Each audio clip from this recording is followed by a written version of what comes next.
Bom, pessoal, continuando aqui a nossa entrevista com o nosso amigo Diógenes, né? Uma grata satisfação de estar contigo aqui. O livro Inflação Legislativa. Então, para a gente poder ter um entendimento maior sobre as questões aqui abordadas no livro, vamos fazer um ping-pong. Eu fiz algumas perguntas, queria que você respondesse um tempo curto, mas eu sei que você é muito prolixo, então Tá vai demandar tempo, mas de acordo com o seu resumo aí, vamos chegar lá. Primeiro, de onde veio a inspiração, Diógenes, para você transformar em livro uma dissertação de mestrado? Geraldo, conforme eu falei alguns minutos atrás, o meu objetivo primeiro, quando eu comecei a escrever, era analisar essa cultura da lei, esse excesso de leis que está desconstruindo a Constituição Federal. Por isso que eu digo no livro sobre a desconstrução da macroarquitetura constitucional. Mas conforme eu avancei na pesquisa, eu percebi que era algo muito mais profundo que isso.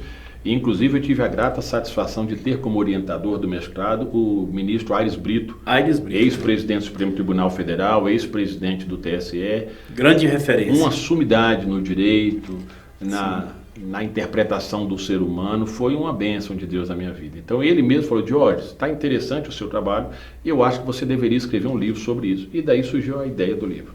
Maravilha, maravilha. Jornal Brasília Notícias, site Jornal Brasília Notícias e site P31 Notícias. Vamos continuar? Vamos. O título de sua obra faz menção a um sistema autopoético. O que isso significa? Conforme eu também falei agora há pouco, essa autopoiese, ela é emprestada da biologia e significa basicamente, claro que é um pouco mais complexo que isso, mas basicamente significa dizer que é um sistema que se retroalimenta, é um sistema que cria as condições necessárias para a sua sobrevivência. Altamente adaptável, maleável, e ele consegue sobreviver sob diversas crises e instabilidades. Então a autopoiese ele cria as condições necessárias para a sua sobrevivência. Maravilha, isso ficou bem claro no bloco anterior, mas eu queria ver quais são os elementos desse sistema e como é que eles dialogam entre si. Excelente pergunta. Conforme eu falei há pouco, os partidos controlam o processo político eleitoral no Brasil. E como é que você pode afirmar isso? Basta você perceber as lideranças políticas que o Brasil tem, normalmente como herança de família ao longo das últimas décadas. Você tem, por exemplo, apenas para dar como exemplo de liderança política, sem nenhuma crítica pessoal a essas famílias, mas você tem os Ferreira Gomes no Ceará, você tem os Calheiros em Alagoas, você tem os Barbalhos no Pará, você tem o Lula à frente dos principais movimentos de esquerda do Brasil desde 79, você tem o carlismo na Bahia, então, Sarney no Maranhão. Então você tem, na verdade, os partidos políticos que são altamente influenciados por lideranças políticas históricas, mesmo que muitas vezes essas lideranças políticas não ocupem cargo na estrutura partidária. Mas, inegavelmente, eles exercem influência tanto sobre a agremiação partidária quanto sobre determinados segmentos da sociedade civil em situações muito pontuais. O antigo coronelismo, inclusive, é que deu aso ao surgimento da política dos governadores que a gente vive atualmente. Então, a candidatura... Esse é o primeiro elemento, né, do sistema. Claro. A candidatura avulsa, ela é bem-vinda ou não? Você agora falou uma pérola, porque uma das conclusões do meu trabalho é exatamente a necessidade de se debater com mais profundidade as candidaturas avulsas. Porque o eleitor ele não tem opção, ele vota em quem já foi previamente escolhido por essas lideranças políticas históricas. Então, quando você vê candidatos, eles já foram escolhidos por quem tem interesse na continuidade desse sistema. Os partidos controlam o processo político eleitoral, que gera uma falsa representatividade, porque o eleitor só escolhe quem já foi escolhido antes, ele não tem plena liberdade. Essa falsa representatividade se legitima inflacionando o sistema jurídico. E por que isso aqui é enaltecido? Porque o brasileiro não exerce a cidadania na forma como se encontra descrita na própria Constituição Federal. Isso é estratégico. Essa talvez seja o easter egg, a palavra mágica para se entender tudo que eu escrevi nesse livro. Cidadania. Ok. Muito bem, você descreve sobre direito e política, mas o primeiro capítulo é uma interessante reflexão sobre cidadania. Por que você decidiu escrever primeiro cidadania e só depois sobre os dois outros temas? Perfeito.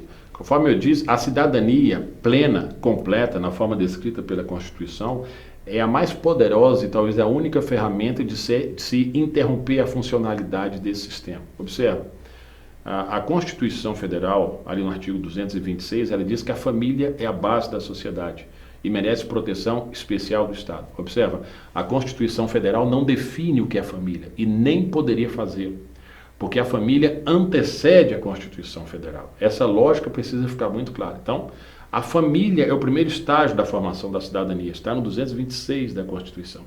Aí você vai para o artigo 205, a educação é dever do Estado e da família, e para que serve a educação? Para formar o indivíduo, para formar o cidadão e apenas depois, no terceiro estágio, qualificá-lo para o trabalho. Então a Constituição, ela não forma a família, ela vem a partir da família. Ela diz que a família merece proteção especial, exatamente. A lógica é muito interessante. Por que existem os poderes do Estado no Brasil? Ali no artigo 2º da Constituição, Executivo, Legislativo e Judiciário. Os poderes existem porque existe um Estado que cria esses poderes.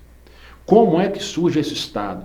O Estado surge da vontade deliberativa de um povo organizado em sociedade que elege uma Assembleia Constituinte para criar um Estado. Se você for para o preâmbulo da Constituição brasileira, a afirmação é muito clara. Nós, representantes do povo, reunidos em Assembleia Nacional Constituinte para instituir um Estado democrático, destinado a quê?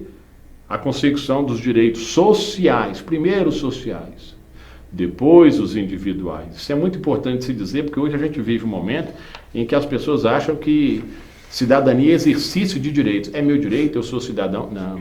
Cidadania é exercício de direitos na exata medida do cumprimento de deveres, para que seja exatamente respeitada a interação, essa complexa relação que existe entre os diversos matizes, entre os diversos grupos sociais secundários que formam a sociedade brasileira. Então, os poderes existem porque existe um Estado, o Estado existe porque uma Constituinte resolveu criá-lo, e essa Constituinte existe porque foi escolhida por uma sociedade, e a sociedade existe porque existe a família. Isso. É a base da sociedade, a gente volta para o 226. E olha que interessante, partindo desse pressuposto, você pode afirmar com muita segurança que os direitos e garantias do artigo 5º da Constituição, eles só têm razão de existência quando direcionados ao atingimento dos objetivos do artigo 3º. Os objetivos do artigo 3º da Constituição só são explicados a partir dos fundamentos do artigo 1º, que a cidadania é um segundo fundamento. Sim. Todo esse arquétipo normativo é explicável a partir do preâmbulo da Constituição, a qual, embora não tenha valor normativo, ela sinaliza a forma como a Constituição deve ser interpretada. E os poderes, aí sim, no artigo 2º, atuam ali como meio-campo para que todo esse arranjo possa ser realizado. Então, a cidadania é a chave que responde isso. O que é que acontece no Brasil, principalmente nos governos de esquerda que mandaram no Brasil desde o governo Fernando Henrique Cardoso, que era governo de centro-esquerda? Há um investimento pesado no ensino superior, mas estrategicamente não há investimento no ensino de base. O ensino fundamental foi abandonado, então o que é que você tem hoje? Você tem pessoas formadas, bacharéis, que são ótimos militantes políticos, mas que não entendem o que seja o princípio da cidadania, mas não entendem qual a sua responsabilidade dentro de uma sociedade organizada. Então, quando há essa defesa intransigente do ensino superior, calma lá, porque é um erro grave. Porque antes de você investir no ensino superior, é preciso primeiro investir pesado no ensino de base. Sem a formação de base, sem a formação do cidadão, artigo 205 da Constituição Federal, nenhum investimento no ensino superior ele é responsável e assim, imparcial do ponto de vista do governante. Maravilha. Jornal Brasília Notícias, site Jornal Brasília Notícias e site P31 Notícias, entrevistando aqui o meu amigo Diógenes. Eu achei muito interessante, ainda falando sobre cidadania, você colocou uma expressão aqui: o processo formacional está estrategicamente abandonado desde 1988. O que você quis dizer sobre isso? Perfeito, Geraldo. É exatamente isso. Os governantes desde 1988, desde a Constituinte de 88, quando nós temos a Constituição de 5 de outubro, eles sabiam como deveria ser realizado o processo formacional de cidadania, mas nenhum governo desde 88 teve interesse em levar a cabo a norma que é imposta pela própria Constituição. O investimento no ensino fundamental sempre esteve abandonado. Só que todos os governantes que passaram, principalmente, eu pego ali agora a partir de 94, partidos de centro-esquerda e esquerda, investiram pesado no ensino superior e estrategicamente abandonaram o ensino básico. É por isso que eu falo que foi abandonado. Maravilha, maravilha. Vamos lá. Diógenes, no segundo capítulo você analisa a estrutura de poder do Estado brasileiro. Afirma que o presidencialismo de coalizão foi rompido com a eleição do Bolsonaro em 2018. O que explicaria a instabilidade institucional que estamos vendo atualmente? E considera que o cidadão é estrategicamente mantido distante das grandes decisões que interessam ao país. Explica isso para nós. O que eu estou dizendo aí? Como é que é o presidencialismo de coalizão? Sérgio Abranches, ele cria esse conceito alguns meses antes da promulgação da Constituição. Ele escreve ali mais ou menos em agosto, num artigo muito famoso. O que é o presidencialismo de coalizão? Segundo Abranches, existe uma suposta concentração de poderes na figura do presidente da República, existe o multipartidarismo e uma eleição proporcional para a Câmara dos Deputados. Então, a única forma de um presidente conseguir governar o Brasil seria fazendo grandes coalizões. Como é que se realizaram essas coalizões? Vou pegar de 94 para cá, para ser mais conciso. Grandes partidos e grandes lideranças políticas se reúnem em torno de um nome e ungem o nome. Você será presidente. São os grandes partidos, as grandes lideranças políticas que escolhem o nome e falam: você será presidente da República. Esse é o primeiro momento presidencialista de coalizão. Partidos que se unem em torno de um nome. O segundo estágio da formação dessa coalizão é após a vitória nas urnas, quando o Estado é partilhado, literalmente. Cada partido que integrou aquela coalizão vai ter uma fatia do bolo, um ministério, uma estatal, um espaço em algum local específico que ele tem interesse. E o terceiro momento da coalizão, quando realmente começa o governo e começam as articulações com os partidos que conseguiram representatividade do parlamento. O que aconteceu em 2018 com a eleição do Bolsonaro? O Bolsonaro venceu a eleição fora do presidencialismo de coalizão, ele teve condições de criar um ministério técnico.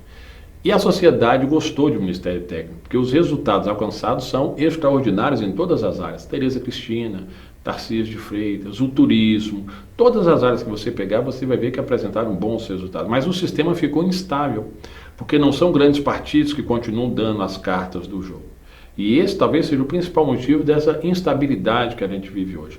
Nós fomos governados por partido de centro-esquerda por 8 anos, Fernando Henrique Cardoso. Nós tivemos 8 anos de Lula, partidos de esquerda, e tivemos 6 anos de Dilma. Então nós temos um período aí de 22 anos de partido de esquerda e centro-esquerda. O sistema, o establishment, se acostumou com esse tipo de gestão e de governança. E agora surge alguém de uma direita que estava abandonada, esquecida no Brasil, se é que você pode falar de uma direita esquecida, uma direita de fato, que defende pautas conservadoras, que defende valores da família, que defende um Estado apenas eficiente, não grande, mas um Estado que apresente o resultado onde ele precisa apresentar, como um árbitro de futebol, que só atua onde realmente é preciso. Então, o Bolsonaro representa isso, ele representa o renascimento da direita no Brasil.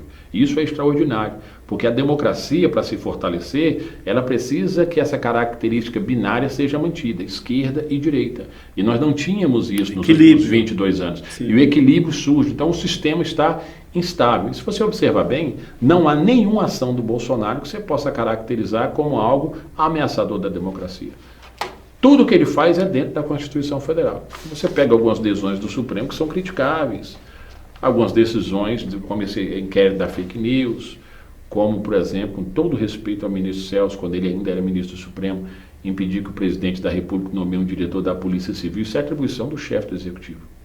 E o direito, em última análise, analisa fatos e não pensamentos e opiniões. Então, houve a reclamação do Moro de que ele queria interferir na polícia. Isso é uma opinião. Qual fato? Não existe. Então o direito não pode trabalhar em cima de opiniões, porque quando ele faz isso, ele está entrando numa seara política. Isso é perigoso para as instituições públicas.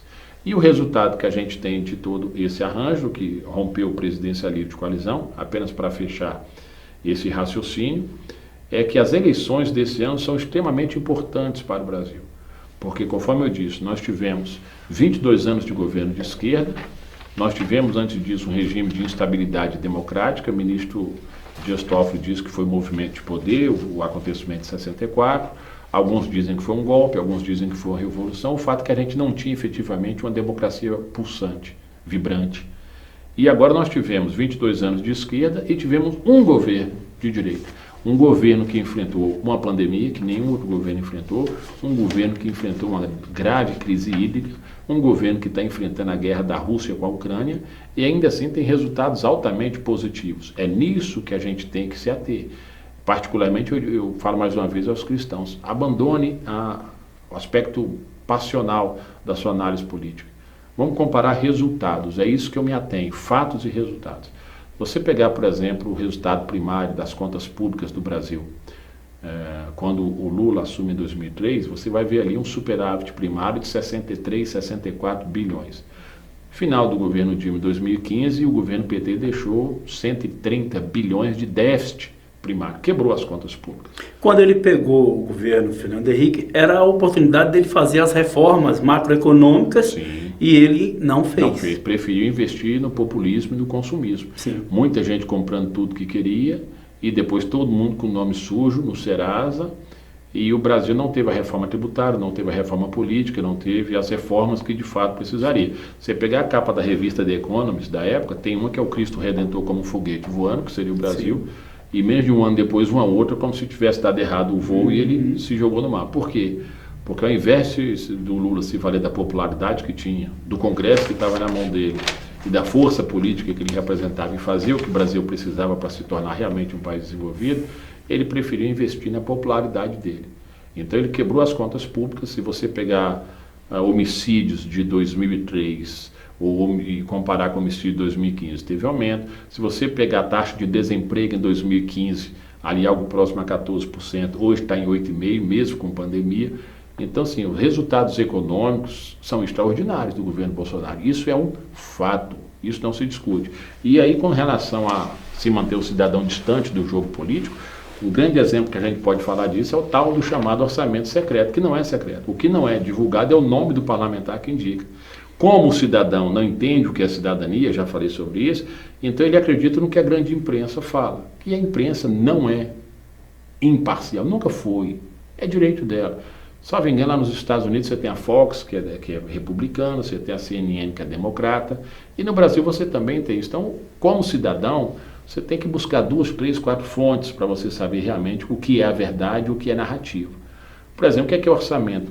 Resumidamente, eu falo aqui e já fecho, que eu sei que eu me estendo muito. Já vou antecipar as conclusões do meu livro, que é preciso debater com seriedade a candidatura avulsa, é preciso reaproximar o cidadão da estrutura de poder para que ele entenda como funciona, por isso que eu vou aprofundar um pouco sobre o orçamento agora, e é preciso que as campanhas políticas deem mais espaço para os partidos, porque se são os partidos que controlam o processo político eleitoral, durante as campanhas políticas, a imagem do candidato ser o carro-chefe das campanhas é mais uma forma de você enganar a sociedade, porque o candidato está prometendo coisas que ele não pode fazer, porque é o partido quem vai mandar no executivo pelo presidencialismo de coalizão, por isso que já estão falando de semipresidencialismo, porque o presidencialismo de coalizão foi rompido em 2018, e então você tem uma sociedade que não compreende como esse jogo funciona, e ela precisa entender. Eu vou pegar esse ponto agora só do orçamento para encerrar aqui. O que é o orçamento? Existe uma estimativa de receita. Em cima dessa estimativa de receita, ou seja, daquilo que o Estado vai arrecadar em tributos, ele fixa as despesas que ele vai realizar. É como você que tem um salário de 4, 5 mil reais e você vê quais são as suas despesas fixas, o que é que você vai sobrar para investimento, o que é que você tem para ir para um shopping, comprar uma roupa, dar uma passeada. O Estado é a mesma coisa. Então, o Estado faz uma previsão do que ele vai ter, uma estimativa de receita. Em cima dessa estimativa, ele fixa as despesas. Ele prepara essa peça, o Poder Executivo, envia para o Parlamento. Quando chega no Parlamento, a Câmara dos Deputados e Senado cria uma comissão mista e elege um relator, ou do Senado ou da Câmara. E aí vão fazer as alterações e as emendas que eles podem fazer. Não me lembro o valor exato, salvo engano, são 15 milhões de emendas para os parlamentares, emendas individuais, ou seja, ele coloca um valor no orçamento para ser aplicado no estado de onde ele veio. É normal, isso é legítimo, isso é democrático. E depois que essa peça está preparada, já trabalhada pelo parlamento, ela volta para o chefe do executivo. O executivo, se concordar, sanciona, vira lei. Se ele discordar, ele veta todo o projeto ou veta só uma parte. Como é orçamento, normalmente só se veta uma parte, porque o governo não pode realizar despesas se não tiver previsão orçamentária para isso. Então, nunca o governo vai vetar todo o orçamento. Mas como é que é essa tal de orçamento secreto, essa RP9? Dentro do parlamento foi criada uma emenda para o relator do orçamento. Ele tem um valor X, eu não me lembro o valor exato agora, são alguns bilhões, talvez 15 bilhões, e ele vai definir para onde aquilo vai. Os parlamentares conversam com o relator, olha, eu preciso de 1 milhão para uma ponte na cidade tal, eu preciso de 500 mil para isso, e ele avalia o que é prioridade e ele já envia para o respectivo ministério para onde aquele recurso tem que ir. Chama-se emendas impositivas. O que é emenda impositiva? O executivo não pode não realizar, ele é obrigado, por isso que é impositivo. Ele não tem capacidade de falar não. Se o presidente não realiza, é crime de responsabilidade. Então ele é obrigado a fazer. O que aconteceu? Quando o parlamento criou esse chamado orçamento secreto, essas emendas, essa RP9, o presidente Bolsonaro vetou. É o papel do presidente. Voltou para o Congresso e o Congresso derrubou o veto. Se derrubou o veto, é lei. Então, quando se atribui orçamento secreto ao executivo, é um erro grave, porque o orçamento secreto está dentro do legislativo. Então, basicamente, é só um exemplo que eu dou daquilo que eu falei. Tomara que tenha sido um pouco esclarecedor. Sei que o tema é denso, é complexo, mas fiz o possível para tentar, dentro desse tempo que a gente tinha, esclarecer o que eu escrevi. Queremos agradecer aqui, então, nosso amigo, Dr. Diógenes, o Jornal Brasília Notícias, site Jornal Brasília Notícias e site P31 Notícias. Jorge, muito obrigado. Está aqui o livro, Inflação Legislativa. Cara, esse é seu. Onde é que eu posso encontrar esse livro? Esse livro já está sendo comercializado, você pode achar em várias livrarias, pela internet você acha com muita facilidade. Eu devo fazer um lançamento formal só em fevereiro, esse período está muito complicado de eleição, então acho que formalmente eu devo lançar só em fevereiro, mas já formalmente, né? Mas ele já está sendo comercializado, normalmente você acha, bota no Google aí, dá um Google para usar uma expressão muito atual, que você vai achar esse livro aí em várias livrarias. Maravilha, chegamos ao final então do nosso jornal. Que Deus abençoe o ouvinte, que Deus abençoe suas famílias. Vote bem, vote certo no dia 30. Que Deus abençoe a todos. Jorge, muito obrigado. Abraço. Um abraço. Obrigado pelo convite. Um abraço.